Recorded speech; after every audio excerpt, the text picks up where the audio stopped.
Hello, नमस्कार दोस्तों। आइए हमने कुछ क्वेश्चंस लिए हैं जो बहुविकल्पीय प्रश्न में आए हुए हैं। प्रश्न पत्र 2025 के सेट वीवी में आए हुए क्वेश्चन हैं।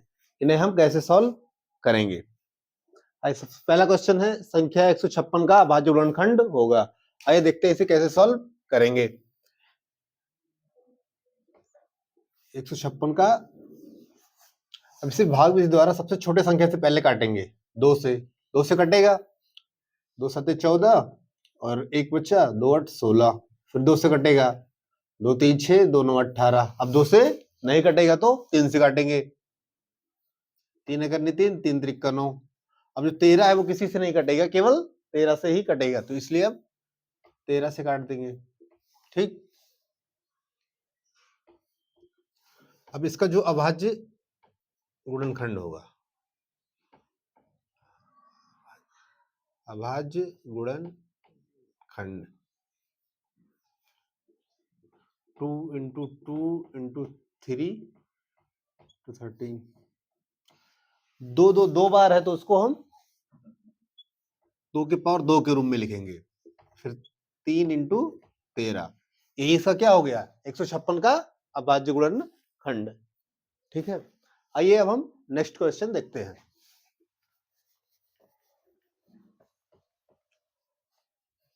नेक्स्ट क्वेश्चन है 3x plus 5y upon 3x minus 5y equal to 7 upon 3। इसको अब क्या करेंगे? क्रॉस मल्टीप्लिकेशन करेंगे। 3 त्रिका 9x, 5 तेई 15y और 7 त्रिक 21x और 7 पचे 35y। x को उधर ले जाएंगे और y को इधर लेके आएंगे। जब 35y को इधर लाएंगे तो इधर निगेटिव है, इधर आ जाएगा तो पॉजिटिव हो जाएगा, साइन चेंज हो जाता है। 35y 9x इधर पॉजिटिव में हो, उस बराबर के उस साइड ले जाएंगे तो निगेटिव में हो जाएगा 9x। 5 ये इस 15 और 35y को जोड़ेंगे 50y हो जाएगा और 21 में से 9 गए 12x, या 50 upon 12 equal to x upon y, या x upon y equal to, हमें निकालना क्या है? x अपॉन वाई का ही वैल्यू निकालना है। x अपॉन वाई इधर आ गया। अब इससे हम 2 से काट लेंगे। 2 से 25 और 2 से 6 बार, तो 25/6। तो जो x y रेशियो आया वो क्या आया? 25/6। ये आंसर हो गया।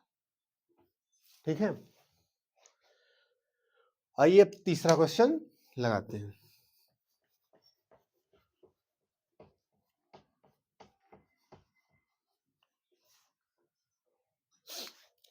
तीसरे क्वेश्चन में दे रखा है कि इसका विविक्तर क्या होगा, हमें निकालना है। 3x square minus 2x plus 1/3 equal to 0। विविक्तर को हम d से रिप्रेजेंट करते हैं। d इक्वल टू होता है v स्क्वायर माइनस 4ac। और दो यहाँ समीकरण का जो स्टैंडर्ड रूप है वो ax square plus bx plus c equal to 0 होता है। अगर इस समीकरण द्विघात समीकरण को इससे हम कंपैरिजन करें तो a equal to x square की जगह क्या लिखा है? 3। एक्स स्क्वायर के पास यहाँ 3 लिखा है, यहाँ a है तो a की वैल्यू कितनी हो गई? 3। bx और यहाँ माइनस 2x है तो b की जगह क्या हो गया? b equal to minus 2x। यहाँ पे c है और यहाँ पे c की जगह क्या है? 1/3। 1/3। अब a b c की वैल्यू हम इसमें रख देंगे। तो b की जगह क्या है? b की जगह -2 है, -2 का स्क्वायर 4, a की वैल्यू 3, c का 1/3। 3 से 3 कैंसिल, माइनस है स्क्वायर करेंगे तो प्लस हो जाएगा। 4 -4 इक्वल टू 0। तो इसका विविक्तर कितना निकल के आया? 0। ये हमारा आंसर हो गया।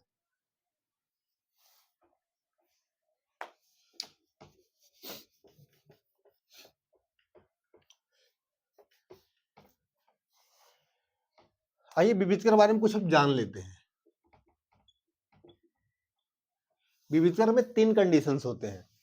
यदि डी की वैल्यू 0 के बराबर है तो इसका मतलब क्या है, मूल वास्तविक व समान है। क्या है, वास्तविक मूल क्या होंगे, वास्तविक व समान होंगे। अगर डी की वैल्यू 0 से बड़ा है तो मूल वास्तविक व असमान होंगे, और अगर डी की वैल्यू 0 से छोटी है, इसका मतलब 0 से छोटी का मतलब क्या है, नेगेटिव है, तो मूल क्या होंगे, काल्पनिक होंगे। और विविधता आप निकालते क्यों है, किसी भी द्विघात समीकरण के मूल कैसे होंगे उसके लिए हम विविधकर निकालते हैं। ठीक है, आइए हम नेक्स्ट क्वेश्चन देखते हैं।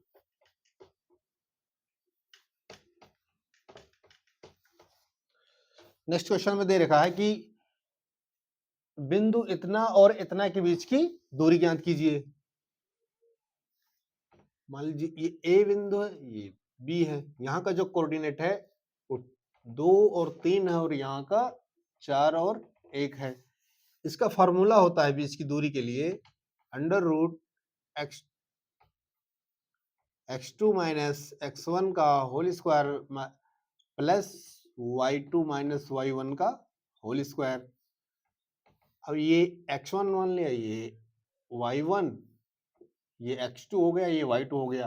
अब इसकी वैल्यू हम इस पे रख देंगे, x2 की जगह 4, x1 की जगह 2, y2 की जगह 1, y1 की जगह 3। 4 में से 2 गए, 2 का स्क्वायर कितना हो गया, 4। 1 में से 3 गए -2, -2 का स्क्वायर करोगे तो 4, माइनस का प्लस हो जाएगा, 4 4 8। अब 8 को हम लिख सकते हैं 4 इंटू 2, और 4 को अगर हम बाहर निकालेंगे 2 अंडर रूट 2 हो जाएगा, और अंडर रूट यहाँ 2।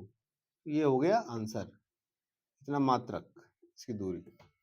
ठीक है, आइए अब सॉल्व करते हैं नेक्स्ट क्वेश्चन।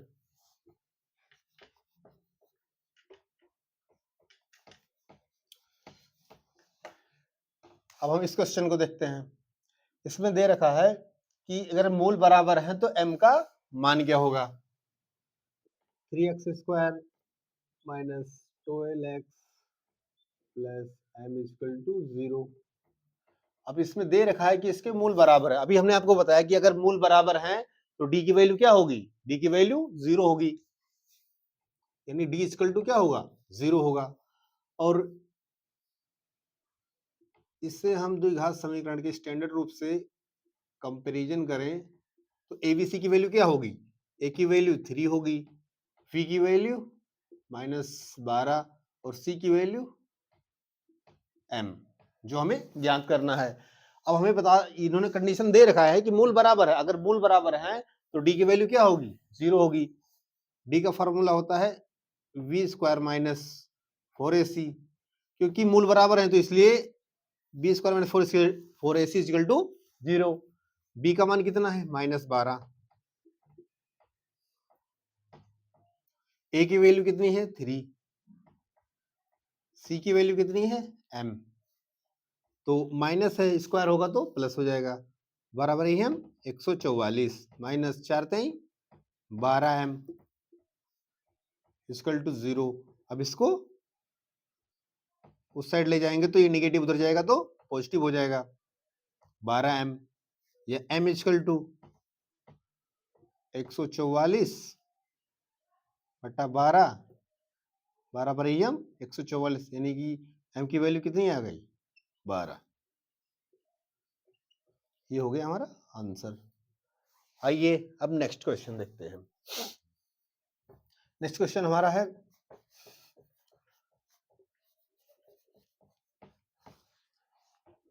15 व 25 का HCF 5 है तो उसका एलसीएम क्या होगा। एलसीएम HCF में एक फॉर्मूला होता है, LCM into HCF equal to पहली संख्या इंटू दूसरी संख्या, पहली संख्या इंटू दूसरी संख्या। ठीक, तो एलसीएम हमें दे नहीं रखा है, एलसीएम हमें निकालना है। एलसीएम एचसीएफ कितना दे रखा है? 5। पहली संख्या 15, दूसरी संख्या 25। 5 से काटेंगे, 5 तेई 15। एलसीएम इक्वल टू 25 तिया 75। इसका एलसीएम कितना हो गया? 75। ये हमारा हो गया आंसर। आइए अब हम नेक्स्ट क्वेश्चन देखते हैं।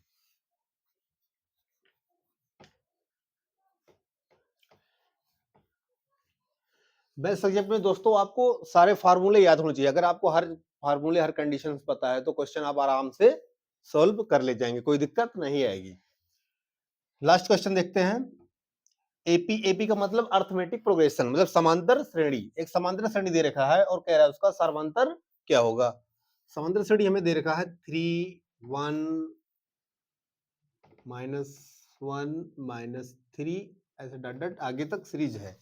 अब कह रहा है इसका हमें सर्वांतर ज्ञात निकालना है। इसको हम कहते हैं पहला पद, पहला पद जिसे ए से डिनोट करते हैं, इसे कहते हैं हम दूसरा पद, बी कहते हैं। ऐसे तीसरा चौथा ऐसे आगे तक है।